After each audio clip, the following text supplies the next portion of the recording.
Hey everybody, today we're talking about ABRSM Grade 2 Timpani Solo, The Haunted. I love this piece, and you'll see why. This is such a cool piece. The first thing we do when we're playing a timpani solo is figure out what notes we need, the pitches we're going to tune our timpani to. And the composer's written in A and D, which is fantastic, except for we don't know which one is which unless we know how to read bass clef. All right? And the very first measure on the bottom space, we have a note there, and that bottom space is an A.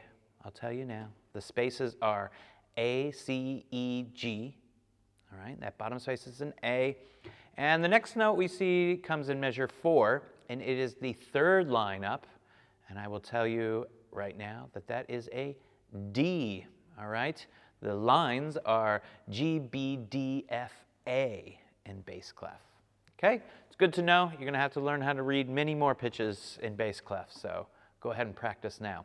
So this tells us our low note's going to be an A, our high note is going to be a D, and we're going to tune those a very fun way.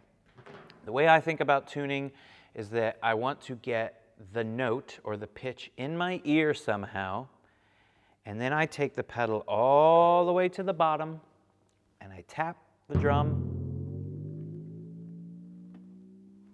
and then I slide the pedal very slowly up until it hits the note that I want to use. Okay?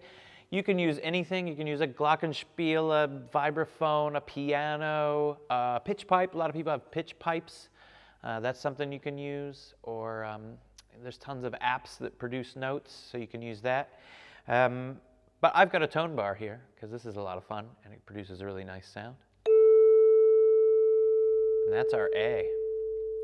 So we're going to take the time, every time we do this, we're going to take the time to really hear the note, and then we're going to tap the drum.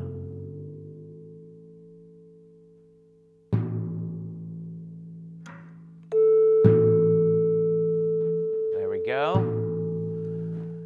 Slide right up until it matches what you hear. Let's try it with the D. Really hear the D. Now we're going to tap on the drum, pedal all the way at the bottom.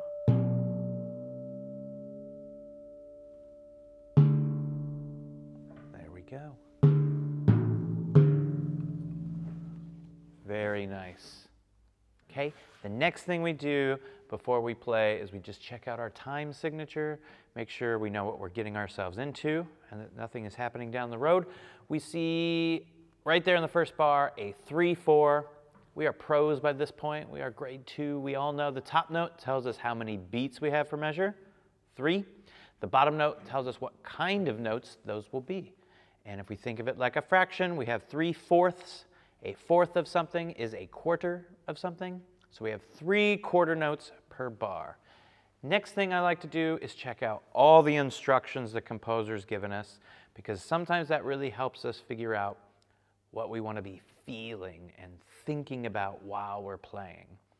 And Peter R. Birkby does a really good job by using the word eerily at the top, all right? Eerily, like creepy, scary, a little bit frightening. It's dark, it's in the forest, fog, bats, it's Halloween maybe. The piece is called The Haunted, so this is clearly trying to be something very scary. And I think if we can keep that in mind when we're playing, then it really helps us with performing the piece. Okay? Next to the word eerily, our composer writes quarter note equals 84. 84 are the beats per minute, so we use that to enter into our metronome. 1, 2, 3, 1 and 2 and 3. Eerily 3, 1 and 2 and 3. Okay, so that gives us our tempo. We know where we're going. The next thing I like to do is check out the dynamics and walk through every bar and look for other instructions that may occur. And we're going to begin right at the top with 2 P's, pianissimo. Okay, that is super quiet. We're going to keep that down real eerily and really low. And the next thing we see in the very first measure, another instruction that we haven't noticed before is that little dot under the first note, and that is called a staccato. And what that means is that we want to play the note kind of short. And with timpani, there's a lot of ways to do that, and your teacher might indicate some really good ways, and you're going to learn more along the way. In this particular case, what I'm going to do is I'm just going to use my extra hand here to help me create a little bit of a short note by giving it a little bit of a mute. So we have 1, 2, 3, 1, 3, 1, 3, 1. I'm not really like jumping down on the drum. I'm simply just barely putting my fingers down to help it. 2, 3, 1, 2, just to help give a little bit of an extra emphasis on that staccato note. The other thing I'm doing is lifting very fast on that note. 1, 2, 3, 1, 2, 3. Okay, I'm getting off the drum as quick as I can. All right, that's a good way to indicate your staccato. So we're in pianissimo. In measure 5, we're at piano, so we're just stepping it up just a tiny bit more. Then we have a little crescendo in measure 8, just those 3/8 notes. Dun, dun, dun, ding, into mezzo piano. Mezzo piano in measure 9, we're cruising along. And then in measure 11, we're mezzo forte. So we've grown all the way from double P to mezzo forte. And then, right away in 12, brings us back down. It's cool. It's like, you know, when like something scary is like starts to get you and then it's just like sneaks back into the forest. That kind of idea, thinking about that sneaking up on someone. And measure 12, we're going to crescendo. We're back to piano. And now we're going to crescendo to through measure 16 to mezzo forte. We're hanging out at mezzo forte. 2021. Finally, we have a big crescendo to forte, only forte. Not fortissimo, only forte. We play that figure at mezzo forte. Then we have a bar of silence, a bar of complete silence. The accompaniment is just ringing out there. It's really quite nice. And then we're going to decrescendo. We're going to use all 3 of those bars, 25, 26, 27.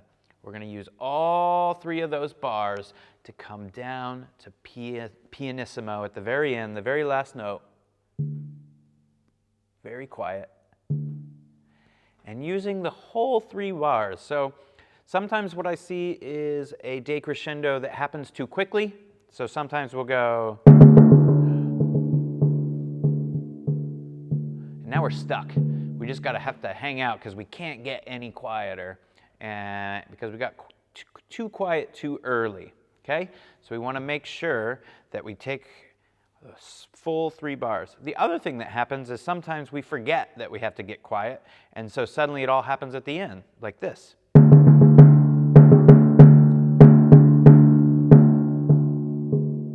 Suddenly you're like, oh gosh, oh yeah, I got to get quiet.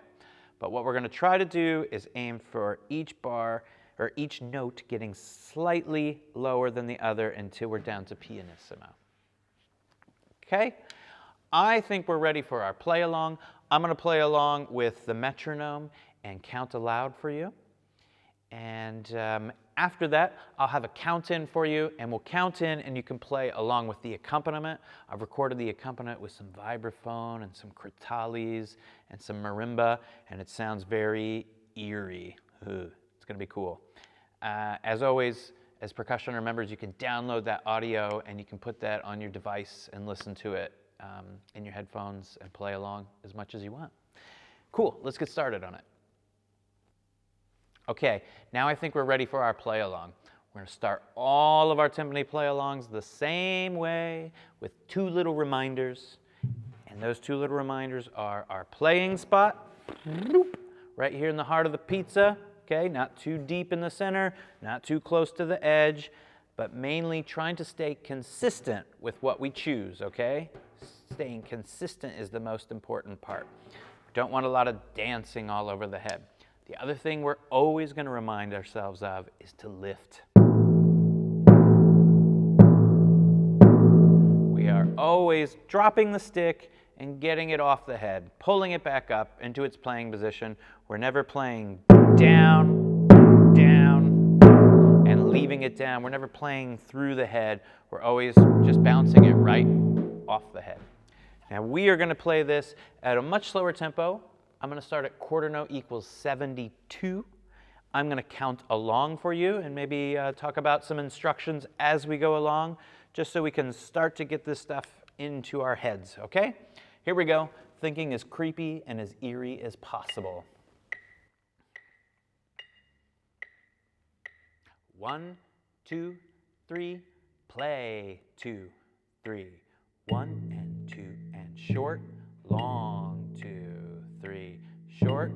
2, 3, softly. 1 and 2 and piano. 2, 3 and 1 and 2 and 3 and 1 and 2 crescendo. 1 and 2 and 3 and 1, 2 and 3 and mute. 2 and 3 and 1 and 2 and a 3 and soft. 2, 3 and 1 and 2 and 3 and 1 and 2, 3 and 1 and 2 and a crescendo. 1, 2, 3, 1 and 2 and 3, 1 E and 2 and a 3 and 1 E and a 2, mute. 1 and 2 and a 3 E and a forte and 3, 1 and 2, 3, 1 and 2 and 3, 1 E and a 2, 3 E and 1, decrescendo, getting softer here. 1 and 2 and short. Very nice. All right. I hope you're having fun. I think this is so cool. I hope you enjoy playing it along with the accompaniment, because I enjoyed recording it. Actually, it was really fun. And as always, if you have any questions, please send me an email, and I'll try to get back to you as soon as I can. There's another play along after this. I'll count you in, and you can play along with the accompaniment. Talk to you later. See ya. Bye. 1, 2, 3, play. 2, 3.